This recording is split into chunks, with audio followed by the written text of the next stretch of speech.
A CBS News investigation last month found dozens of soldiers were injured in a strike on an Iraqi airbase in 2020. But their injuries were downplayed, and they did not receive the Purple Heart Award or the medical benefits that come with it. On Wednesday, those soldiers were notified that they would be recognized for their heroism. For more, let's bring in CBS News senior investigative correspondent Catherine Herridge. She and investigative producer Michael Kaplan initially reported this story. Catherine, tell our viewers what your investigation last month revealed. And did the Army ever explain why this group of soldiers were originally denied Purple Hearts? Lana, what we learned through our reporting here at CBS News is that more than 30 soldiers who appeared to qualify for the Purple Heart were denied. There are two basic criteria. In this case, their injuries were the result of an attack by a hostile foreign force. In this case, they were Iranian ballistic missiles. And second, they had traumatic brain injuries with lasting impacts on their brain function. The Army never explained why these soldiers were denied this benefit. But after we reached out to the Pentagon last month, they announced that they would initiate a new review on an expedited basis, and that brings us to where we are today.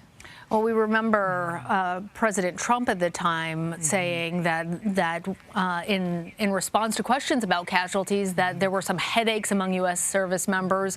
What's the Pentagon saying now? The Pentagon has confirmed to CBS News that 39 soldiers will now be awarded the Purple Heart, and another 11 are under review, and they will be decided on a case-by-case basis. Just to put it in context, this attack on the Al-Assad Air Base in January of 2020 is really the largest ballistic missile attack against U.S. forces in American history. And what the number of Purple Hearts tells us is about the severity of that attack. And this single event is shaping up to be one of the largest awards really in decades, Lana. We do know that traumatic brain injuries are something that the military and society writ large have been trying to understand more. But, Catherine, I'm hoping we can go a little bit deeper. Why did some service members involved in the attack say to you that they felt that they had to downplay their injuries?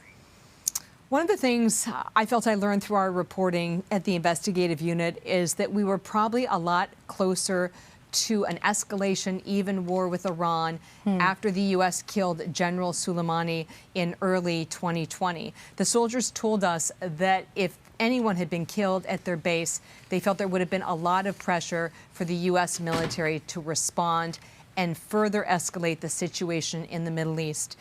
What I know now from the reporting is that there was a lot of pressure to downplay the number of injuries, and the soldiers said the Purple Heart equaled injuries because military leadership wanted to de-escalate the situation with Iran. And then, as you mentioned, there were the very public initial comments from then President Trump that it was not that serious, that they really only had a bunch of headaches. So there was a feeling they didn't want to undercut the President of the United States. Now, to be fair, the soldiers said initially it didn't seem that bad, but within days and weeks of the attack, it became abundantly clear that they had very significant traumatic brain injuries and that they've had the lasting impacts of that to this day.